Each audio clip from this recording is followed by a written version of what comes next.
20 अक्टूबर 2025 वो दिन जब स्नैपचैट, रेडिट और पोस्टमैन जैसे टूल डाउन हो चुके थे और इस छोटी सी आउटेज की वजह से पूरी दुनिया को करोड़ ऑफ डॉलर्स का नुकसान देखने को मिला। Airport, hospitals, everything was impacted और इसका रीजन कोई इत्तेफाक नहीं था, बल्कि इसका रीजन AWS की एक इंटरनल एरर थी। आज हमारे साथ मौजूद हैं डॉक्टर मोहम्मद अली, जो कि PhD हैं इन क्लाउड कंप्यूटिंग।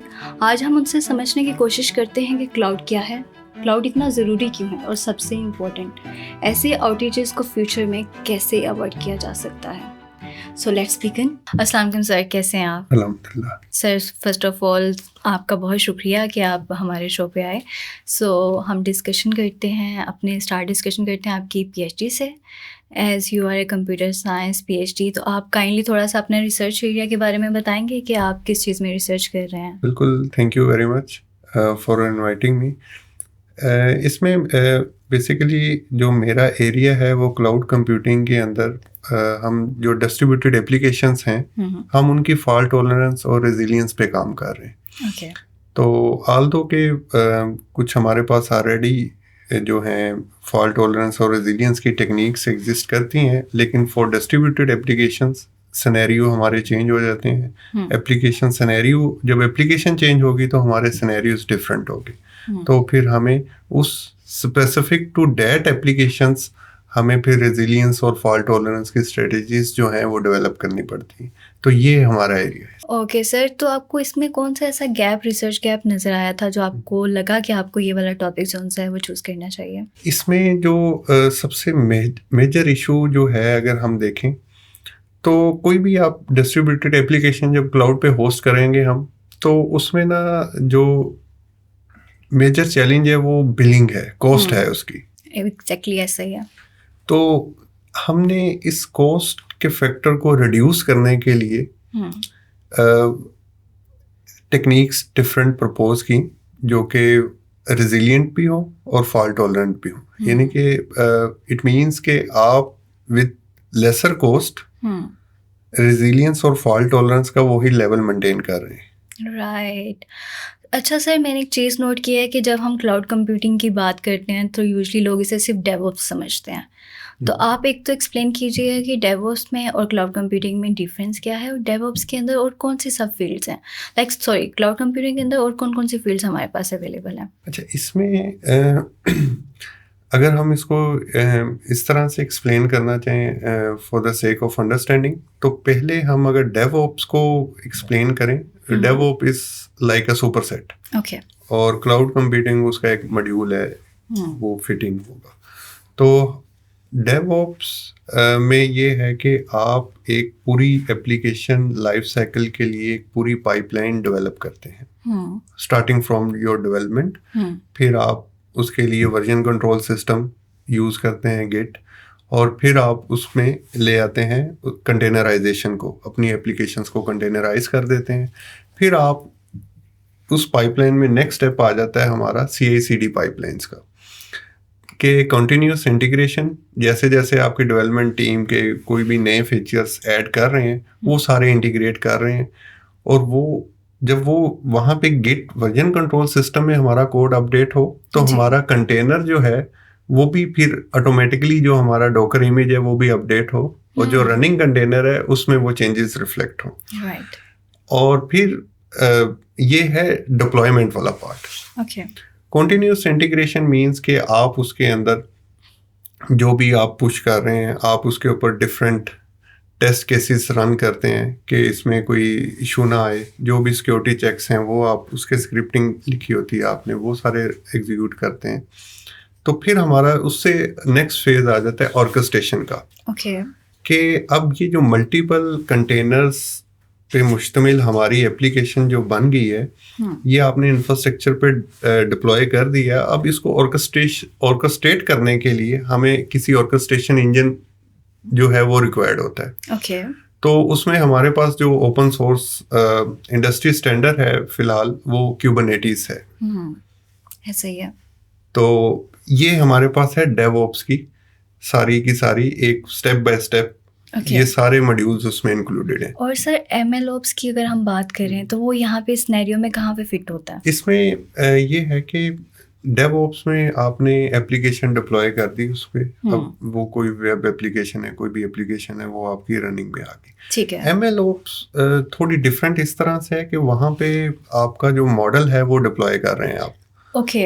अब मॉडल जो है विद अब रियल टाइम डाटा आ रहा है, उसकी बेसिस के ऊपर वो मॉडल जो है वो आउटपुट्स जनरेट कर रहा है, तो वहाँ पे उसको मेंटेन करना विद डाटा एंड जो भी अपडेट्स आ रही हैं, तो वहाँ पे हमारा जो डिप्लॉयड मॉडल होता है वो ड्रिफ्ट उसमें आ जाता है, यानी कि उसकी वो डिग्रेड होना शुरू हो जाता है with the passage of time. Okay. तो फिर वहाँ पे उस मॉडल को ट्रेन करना नए डाटा के ऊपर, तो ये सारे चैलेंजेस उसमें आ जाते हैं। तो इस तरह से डेवऑप्स से वो डिफरेंट है हमारी एमएल ऑप्स। ओके सर, सही, आपने बहुत अच्छे से एक्सप्लेन किया इस चीज़ को। सर अगर हम बात करें डेवऑप्स की, तो मुझे लगता है कि इसके साथ हमारे पास दो चीज़ों का नॉलेज कुछ हद तक होना चाहिए। एक तो हमारे पास आ जाती है कि साइबर सिक्योरिटी, और दूसरा आ जाता है नेटवर्किंग। तो आप ज़रा इस चीज़ को क्लियर कीजिएगा कि ये नेटवर्किंग और साइबर सिक्योरिटी किस हद तक रिलेट करते हैं डेवऑप्स से, और इसका कितना नॉलेज इंसान को होना चाहिए अगर वो डेवऑप्स की तरफ मूव करना चाह रहा है तो।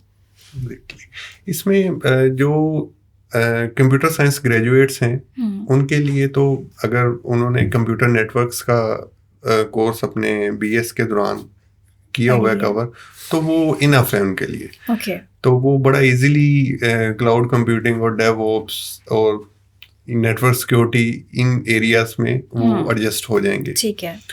हाँ, अगर कोई न्यू कमर है जिन्होंने कंप्यूटर नेटवर्क्स नहीं पढ़ा, या उनका सॉफ्टवेयर इंजीनियरिंग का बैकग्राउंड है या एआई का बैकग्राउंड है, ओके, तो उसके अंदर फिर उनको सिर्फ कुछ क्वेश्चंस के आंसर्स फाइंड करने पड़ेंगे। लेट्स से कि जब आप किसी भी वेब ब्राउजर पे जाके www.google.com टाइप करते हैं, तो बैकएंड पे क्या क्या स्टेप्स परफॉर्म होते हैं। ओके। तो जब आप ये देख लेंगे कि आपकी क्यूरी जो है, जो वेब एड्रेस है, वो रिजॉल्व किस तरह से हो रहा है, डीएनएस के पास जा रहा है, डीएनएस की फिर आगे दो टाइप्स हैं हमारे पास, रिकर्सिव, आइटरेटिव, तो उनमें से किसको वो किया है उसने, फिर ये किस तरह से एक मशीन से दूसरी मशीन तक गया, फिर उस मशीन पे मल्टीपल एप्लीकेशंस चल रही हैं। एग्जैक्टली, उसने उसी को टारगेट कैसे किया। हाँ, तो फिर हमारा पोर्ट्स का कंसेप्ट इन्वॉल्व हो जाएगा। तो इट मींस के अगर हम इन क्वेश्चंस के आंसर अंडरस्टैंड कर लें और हमें टीसीपी/आईपी के स्टैक का आइडिया हो जाए कि लेयर बाय लेयर किस तरह से कौन कौन से प्रोटोकॉल्स इन्वॉल्व हैं उसमें, किस तरह से वो सारे स्टेप्स परफॉर्म हो रहे हैं, तो बड़ा इजीली हम क्लाउड कंप्यूटिंग में एडजस्ट हो सकते हैं। ओके, सो एक अगर आपको रिक्वेस्ट रिस्पॉन्स साइकिल का पूरा आइडिया हो जाता है तो it's so much better for you. और साइबर सिक्योरिटी का आप क्या कहेंगे, किस हद तक जो सा वो चीज़ों का होना ज़रूरी है? सिंपल सिक्योरिटी जो मैकेनिज़्म है उनकी प्रैक्टिस, आप इस चीज़ को क्लैरिफाई कीजिएगा। हाँ, एग्जैक्ट। इसमें अगर साइबर सिक्योरिटी में भी हमारी जो बेस है वो कंप्यूटर नेटवर्क्स ही होगी। ठीक है।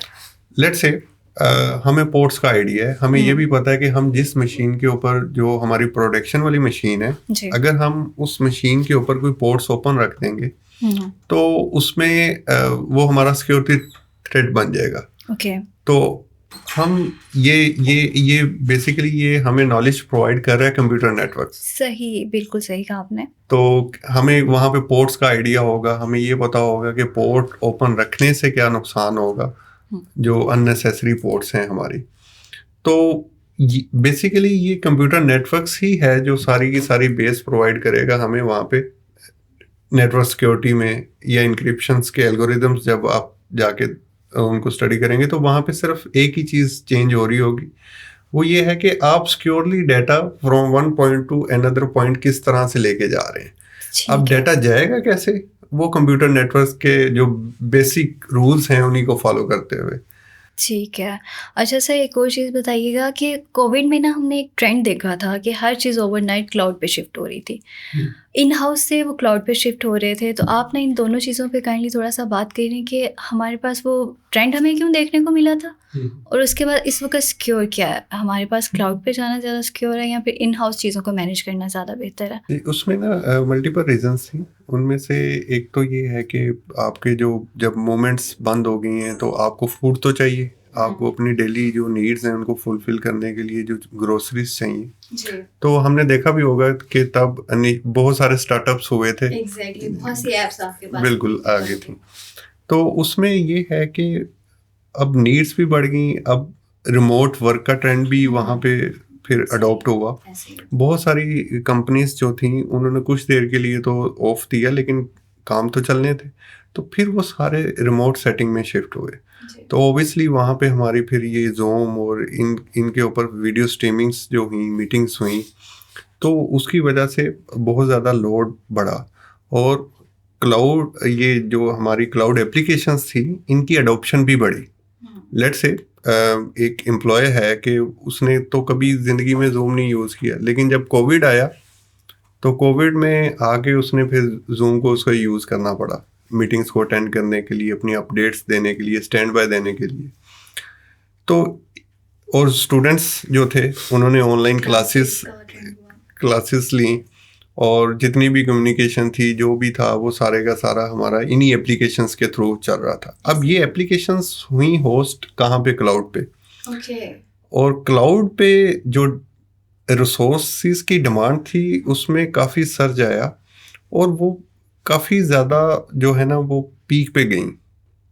अब ऑब्वियसली बहुत सारी कंपनीज प्री मैच्योर फेस में थी, तो वो उनको अपनी रिक्वायरमेंट्स क्लियर नहीं थी, उनकी एप्लीकेशंस इतनी मैच्योर नहीं थी, तो इस वजह से काफ़ी चैलेंजेस आए वहाँ पे। लेकिन with the passage of time वो उन्होंने कोप अप किए और उन सारे इश्यूज को एड्रेस किया। लेकिन बाद में भी जो हैं, बाद में क्योंकि डिमांड्स कम होगी, एक्टिविटीज़ दोबारा रिज्यूम होगी, तो फिर वो एप्लीकेशंस जो हैं बैक टू नॉर्मल चले गए।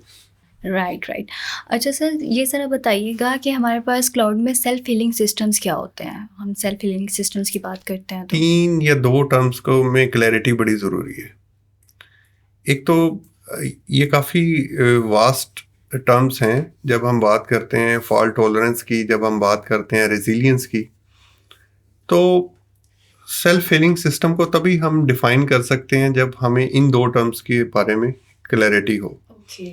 So resilience means basically resilience is we can say that it's a bigger umbrella. और जो फॉल्ट टॉलरेंस है वो एक टेक्टिक है रेजिलियंस को अचीव करने के लिए। ठीक है। सो रेजिलियंस में आपकी स्केलेबिलिटी भी लाया करेगी, आपकी इसमें फॉल्ट टॉलरेंस भी लाया करेगी। फॉल्ट टॉलरेंट सिस्टम हम उसे बोलते हैं कि आपका अगर कोई फिजिकल कंपोनेंट या एप्लीकेशन का कंपोनेंट डाउन भी हो जाता है, लेकिन हमारी एप्लीकेशन वर्किंग कंडीशन में रहे, तो ऐसे सिस्टम को हम बोलेंगे कि ये फॉल्ट टॉलरेंट सिस्टम है। और जो हमारे पास रेजिलियंस मींस कि आपके पास लोड आ जाए, अनएक्सपेक्टेड लोड आ जाए। लेट्स से मेरी एप्लीकेशन की कैपेसिटी है 500 रिक्वेस्ट पर सेकंड की, ठीक है, तो मेरे पास 550 रिक्वेस्ट आ गई पर सेकंड। तो अब उसको कोप अप करने के लिए मैं अपने रिसोर्सेज को मज़ीद बढ़ाता हूँ। तो इट मीन्स कि मेरा सिस्टम जो है वो रेजिलिएंट है अब विद द वेरिंग डिमांड्स। तो ऑब्वियसली इसके लिए फिर डिफरेंट टेक्निक्स हैं, और फिर अगर हम अपने सिस्टम को रेजिलिएंट बनाते हैं, हम अपने सिस्टम को फॉल्ट टॉलरेंट बनाते हैं, तो वो हमें कॉस्ट भी उसकी बढ़ती है फिर। अच्छा सर, अगर हम बात करें कि हमारे पास डिज़ास्टर रिकवरी के कौन से मैकेनिज़्म हैं, कौन से इम्पोर्टेंट एलिमेंट हैं डिज़ास्टर रिकवरी के, तो काइंडली उसका थोड़ा सा एक्सप्लेन कीजिएगा कि वो कौन कौन से एलिमेंट हैं। हाँ, डिज़ास्टर रिकवरी के अंदर ना जब हम बात करते हैं तो उसमें 2 बड़ी मेजर टर्म्स यूज़ होती हैं, आरटीओ और आरपीओ। तो अब ये हमारी प्रायोरिटी होती है कि लेट्स से कि अगर in the case of disaster हम अपनी एप्लीकेशन को कितनी जल्दी रिकवर करना चाह रहे हैं। लेट्स से हम कहते हैं कि विद इन 1 आवर हमें कोई भी डिज़ास्टर हो तो हमारी एप्लीकेशन जो है वो अप होनी चाहिए। ठीक है। तो उस केस के अंदर हमारे पास डिफरेंट जो हैं वो ऑप्शंस हैं। फिर दूसरा हमारे पास है कि ठीक है,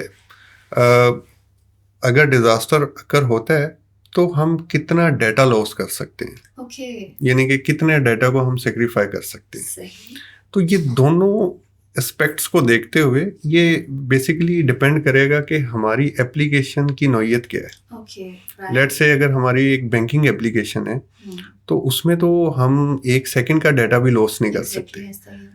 तो उसमें हमारी प्रायोरिटी होगी कि हमारा डाटा सिक्योर रहना चाहिए। हाँ, कुछ एप्लीकेशन है, स्ट्रीमिंग साइट्स हैं, जैसे कि आप लाइव स्ट्रीमिंग साइट्स की बात करते हैं तो उसमें तो उनकी प्रायोरिटी होगी कि जल्दी से जल्दी हम बैक टू नॉर्मल आ जाएं, जल्दी से जल्दी हमारी एप्लीकेशंस अप एंड रनिंग हो जाएं। बिल्कुल, सो ये एप्लीकेशन की नौइयत पे ज़्यादा ज़्यादा डिपेंड करता। ओके सर, अच्छा सर, अब हम बात करते हैं थोड़ी सी, अभी रिसेंटली हमारे पास जो 2025 में AWS का आउटेज हुआ था, तो उस पे ज़रा बताइएगा कि वो क्यों हुआ था, क्या कॉज थी इसकी, और इसको मतलब कैसे अवॉइड किया जा सकता है। इन दोनों चीज़ों को आप डिस्कस कीजिएगा। एग्जैक्टली, इसको ना अंडरस्टैंड करने के लिए हमें थोड़ा सा ना DNS की वर्किंग को अंडरस्टैंड करना पड़ेगा। DNS बेसिकली हम यूज़ कर रहे होते हैं to translate over web addresses into IP addresses. तो जब भी हम लेट्स से अपने ब्राउज़र के अंदर कोई भी डोमेन नेम टाइप करते हैं, facebook.com एक्सेट्रा, तो उसके अगेंस्ट एक IP एड्रेस स्टोर होता है जो कि DNS सर्वर पे स्टोर होता है। तो ये ट्रांसलेशन जो मैपिंग करके देता है हमें, ये DNS सर्वर करके देता है। तो अब ये जो DNS सर्वर की फंक्शनैलिटी है, इसको उन्होंने इम्प्लीमेंट किया हुआ है AWS ने। एक सर्विस है उनकी DynamoDB के नाम से, उसको यूज़ करते हैं इसकी इम्प्लीमेंटेशन के लिए। और उन्होंने अपने जो उसमें इन रिकॉर्ड को, DNS रिकॉर्ड्स को मेंटेन करने के लिए ऑटोमेशन अप्लाई की हुई है। तो उनके पास डिफरेंट मॉड्यूल्स हैं जो कि ऑटोमेटिकली ये सारी चीज़ें, नई अपडेट्स जो भी DNS से रेलिवेंट होती हैं वो फैच करके और टेबल्स में अपडेट करते हैं।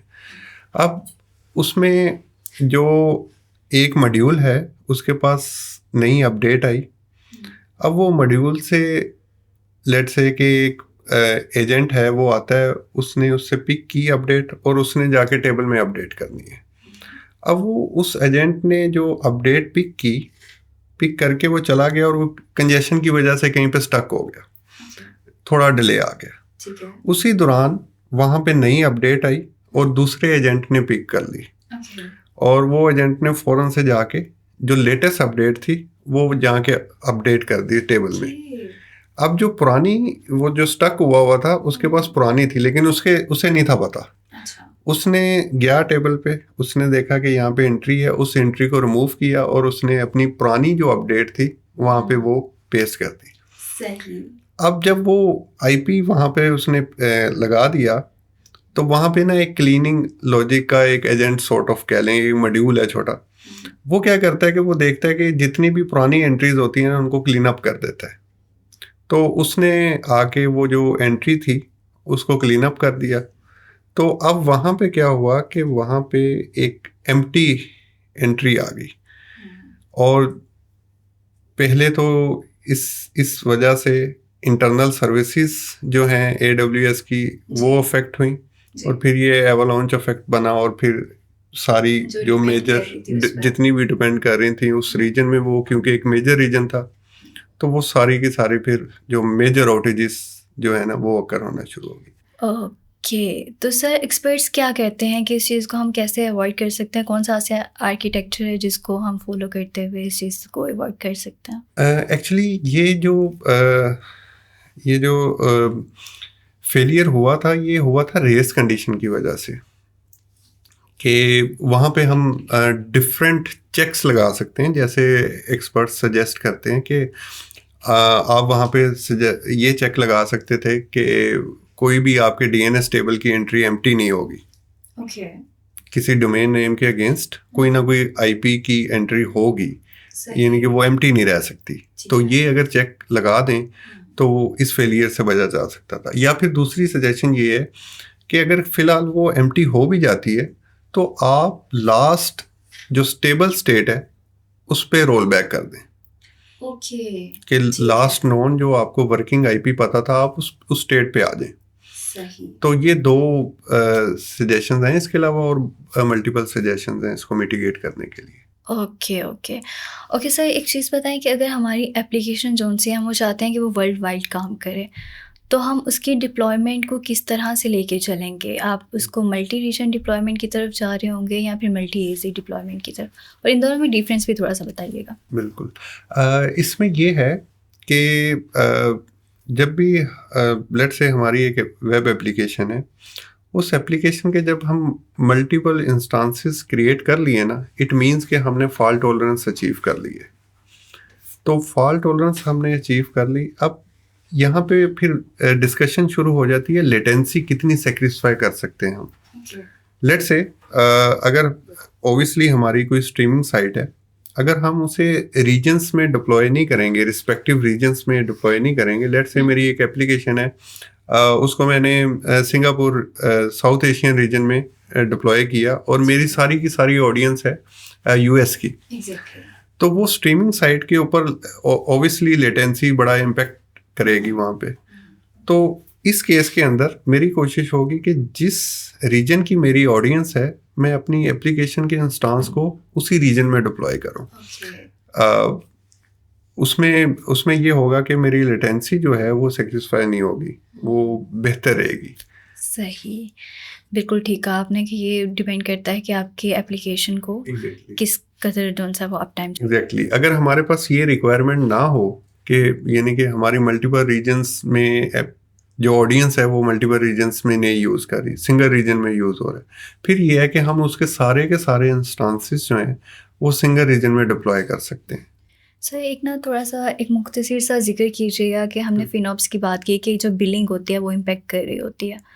तो हम कैसे बिलिंग को मिनिमाइज़ करके कौन सी ऐसी प्रैक्टिसेस हैं जिसको हम यूज़ करके फिनॉप्स को ज़्यादा से ज़्यादा वो कर सकते हैं, ऑप्टिमाइज़ कर सकते हैं अपनी एप्लीकेशन के लिए कि हमारी बिलिंग जो-सी है वो आउट ऑफ कंट्रोल ना जाए? बाज़ औक़ात ये होता है कि हम बगैर एस्टिमेशन के ना, एक तो ये बड़ी कॉमन प्रैक्टिस है कि आप कोई भी काम कर रहे हैं तो उसकी एस्टिमेशन करें, उसकी एक प्रॉपर प्लानिंग करें कि इस एप्लीकेशन को अगर आप डिप्लॉय करते हैं तो आपको किस किस लेवल की रिडंडेंसी चाहिए, जी। आप कितने रीजन्स में कितने नंबर ऑफ रेप्लिकास डिप्लॉय करना चाह रहे हैं। तो ये सारी कॉस्ट एस्टिमेशन आप करते हैं और फिर आप अपनी एप्लीकेशन को डिप्लॉय करते हैं। अगर हम विद कह लें कि रफ एस्टिमेशंस के साथ जाएंगे तो ऑब्वियसली वहाँ पे जहाँ पे हमें 2 इंस्टांसेस रिक्वायर्ड होंगे, हम हो सकता है वहाँ पे एप्लीकेशन के 5 इंस्टांसेस क्रिएट करें। जहाँ पे हमें लेट्स से कि 1 TB की मेमोरी चाहिए होगी, हो सकता है कि हम वहाँ पे 10 TB की मेमोरी रिक्वायर्ड करें। और कहीं पे ये होगा कि हमें मैक्सिमम रिसोर्सेज चाहिए और वहाँ पे हमने मिनिमम। तो इसकी वजह से क्या होगा कि हमारे एप्लीकेशन की परफॉर्मेंस पे भी इम्पेक्ट आएगा जो हम डिप्लॉय करने जा रहे हैं। तो इसमें जो एप्लीकेशन स्पेसिफिक रिक्वायरमेंट्स के मिनिमम हमारी एप्लीकेशन का स्केल क्या है, हमारी जो टारगेट ऑडियंस है उसका नंबर क्या है, ठीक है। तो फिर उस चीज़ को देखते हुए और फिर यहाँ पे ना एक बड़ी इम्पोर्टेंट चीज़ आती है, क्वालिटी ऑफ सर्विस पैरामीटर्स, कि आप मिनिमम कितना रिस्पॉन्स टाइम जो है वो बेयर कर सकते हैं। लेट्स से मैं कहता हूँ कि 30 मिली सेकेंड से ज़्यादा रिस्पॉन्स टाइम में डिले नहीं आना चाहिए। अगर मैं कोई पेज ओपन करता हूँ तो विद इन 30 मिली सेकेंड वो या विद इन 1 सेकेंड वो ना पेज मेरा लोड हो जाना चाहिए। तो हम किस लेवल के क्वालिटी ऑफ सर्विस पैरामीटर्स को अचीव करना चाह रहे हैं। ठीक है। तो अगर तो हम रिस्पॉन्स टाइम बड़ा मिनिमम रखना चाह रहे हैं तो ऑब्वियसली फिर हमें कॉस्ट जो है वो बेयर करनी पड़ेगी। इसको रिड्यूस करने के लिए मल्टीपल टेक्निक्स हैं कि आप अपनी एक्सपेरिमेंटेशन फेज जो है वो इन हाउस डिफरेंट सेटअप्स कर लें और जब आपकी प्रोडक्शन के लिए रेडी हो जाए फिर आप ले जाएं उसको क्लाउड की तरफ, या फिर आप हाइब्रिड मोड में चले जाएं। ठीक। सर अब थोड़ी सी बात करते हैं रोबोटिक्स के बारे में, इंडस्ट्री 4.0। तो सर बताइएगा कि इसमें डेवऑप्स का क्या रोल है, और जैसे कि इकोनॉमिस्ट ने प्रिडिक्ट किया कि 2026 में रोबोटिक्स में काफ़ी काम होगा, तो आपको क्या लगता है इस चीज़ को लेके? रोबोटिक्स ये बेसिकली इसमें अब जितनी भी हमारी ख़ास तौर पे ऑटो इंडस्ट्री है, उसके अंदर जितनी भी मैन्युफैक्चरिंग हो रही है डेवलप कंट्रीज़ के अंदर, स्पेशली चाइना के अंदर, तो वो उन्होंने सारी रोबोट बेस वो सारी कर रहे हैं, और उसमें रोबोट्स आपस में कम्युनिकेट भी करते हैं। तो मेजर चैलेंज ही ये था कि ये आप ठीक है, एक रोबोट को आपने प्रोग्राम कर लिया और वो रोबोट आपके बताए हुए एक्शंस परफॉर्म भी कर रहा है, लेकिन एआई के आने से हुआ ये कि अब वो डिसीजन भी ले रहा है, वो दूसरे रोबोटिक आर्म्स के साथ कम्युनिकेट भी कर रहा है, वो करंट डाटा फीड के ऊपर रियल टाइम डिसीजंस ले रहा है। लेट्स से अगर प्रोडक्शन लाइन में कोई चीज़ डिले हो जाती है तो वो वेट करता है, वो कम्युनिकेट करता है उस रोबोट के साथ जो उससे पहले आ रहा है, जिसने उसे डिलीवर करना है। सही। तो उस बेस के ऊपर अब जब ये कम्युनिकेशन हो जाती है तो फिर यहाँ पे हमारे पास चैलेंजेस आते हैं। सबसे पहला चैलेंज आता है सिक्योरिटी का, फिर हमारे पास कंप्यूट के चैलेंजेस आते हैं कि उसने ऑन प्रेमिसेस ये डिसीजन लेना है। अगर वो ये डिसीजन लेने के लिए ये सारी रीडिंग्स, ये डाटा क्लाउड पे दे देगा तो उसमें तो लेटेंसी बहुत आ जाएगी, तो तब तक तो उसका टाइम गुजर चुका होगा। तो ये इसमें कंप्यूट का चैलेंज है हमारे पास। इसमें आपका टास्क ऑफलोडिंग का चैलेंज है जिसमें बेसिकली ये उसी का सोल्यूशन है एक। राइट, बिल्कुल सही कहा आपने। अच्छा सर, एक चीज़ बताइएगा कि अभी 2025 में हमें बहुत से क्लाउड्स कौन से हैं वो सर्विसेज डाउन होती हुई नज़र आई, तो इस आउटेज का रीज़न आपको क्या लगता है कि एकदम से इतनी ज़्यादा क्यों हमें ये चीज़ देखने को मिल रही है? इसमें ना मेजर रीज़न जो अभी समझ आ रहा है वो तो यही है कि ये एक ट्रेंड है कि क्लाउड एप्लीकेशंस का यूजेज जो है वो बढ़ गया। जब कोई चीज़ स्केल कर रही होती है ना तो उसमें अनफोर्सीन चैलेंजेस आ रहे होते हैं या प्रॉब्लम्स आ रहे होते हैं। अब ये वो भी प्रेडिक्ट नहीं कर पा रहे होते क्योंकि वो इवेंट पहले अकर ही नहीं हुआ। क्योंकि आपकी एप्लीकेशन उस स्केल पे गई नहीं थी पहले कभी। तो जब भी कोई चीज़ स्केल कर रही होती है तो उसमें इस तरह के चैलेंजेस आते हैं। हाँ, उनको ये किया मिनिमाइज किया जा सकता है लेकिन ख़त्म नहीं किया जा सकता। ओके सर, कुछ सर्टिफिकेट्स वगैरह बता दें कि जो लोग अगर डेवऑप्स की तरफ आना चाह रहे हैं या एलएमओप्स की तरफ आना चाह रहे हैं तो वो कौन से ऐसे कुछ सर्टिफिकेट्स यहाँ पे रोड मैप होंगे जो आप सजेस्ट करना चाहते हैं? फॉर बिगिनर्स तो बेस्ट है कि आप जो है ना किसी एक यूट्यूब चैनल को पिक करें या आप कोर्सेरा का कोई कोर्स पिक करें और उस कोर्स में जो भी मॉड्यूल्स हैं सारे मॉड्यूल्स को 1 बाय 1 पिक करें। लेट्स से अगर हम बात करते हैं डेवऑप्स की, तो डेवऑप्स में फर्स्ट मॉड्यूल जो आपको फेस करना पड़ता है वो गिट है। तो आप गिट पे हैंड्स ऑन करें सारा, आपको उसकी फुल डिटेल्स का पता हो। फिर सेकंड पे शिफ्ट हो जाएं, कंटेनराइजेशन पे आ जाएं। जब उस पे आ जाएं, उसमें क्लैरिटी आ जाए तो फिर आप CI/CD पाइपलाइंस की तरफ आ जाएं जिसमें हमारे पास मल्टीपल वेरिएंट्स हैं। जेनकिंस है, आपके पास गिटहब एक्शंस है। तो 1 बाय 1 चलें। हाँ, सर्टिफिकेशंस की आपको रिक्वायरमेंट तब आती है जब आप इंडस्ट्री में चले गए और इंडस्ट्री में आप डिफरेंट प्रोजेक्ट्स पे काम कर रहे हैं और फिर आपने बाहर से कोई नए प्रोजेक्ट को लेके आना है। तो वहाँ पे सर्टिफिकेशंस रिक्वायर्ड होंगी हमें। तो वो ज़रा सॉर्ट ऑफ एक्सपेंसिव है। उसमें तो आप जब इंडस्ट्री में जाएंगे तो वो इंडस्ट्री ही फंड कर देती है अक्सर कि आप क्लियर कर लें, और जैसे ही आप उसको क्लियर कर लेते हैं तो वो आपको रिफंड कर देते हैं पैसे उसके। ठीक है sir, thank you so much sir. At the and सिर्फ हमारे पास वन लाइनर आपने आंसर देना है कि आपको बेस्ट एडवाइस और बेस्ट एडवाइस लाइफ में कौन से मिले? जो बेस्ट, पहले बेस्ट की बात करते हैं। बेस्ट एडवाइस थी PhD कर लें। और बीच में कुछ फेजेस आते हैं कि ये बेस्ट जो है ये वर्स्ट लगती है, लेकिन अभी फ़िलहाल ये बेस्ट थी। वर्स्ट ये थी कि इंडस्ट्री में मुझे जाना चाहिए था मुझे इंडस्ट्री में ज़्यादा टाइम स्पेंड करना चाहिए था। ओके तो इंडस्ट्री को लीव करने वाली जो है ना, वो एडवाइस मुझे ज़रा लग रही है कि अब बस थी वो। Okay thank you so much sir, आपने हमारे लिए टाइम निकाला, बहुत सी चीज़ें आपसे समझने को मौका मिला। Thank you. Thank you.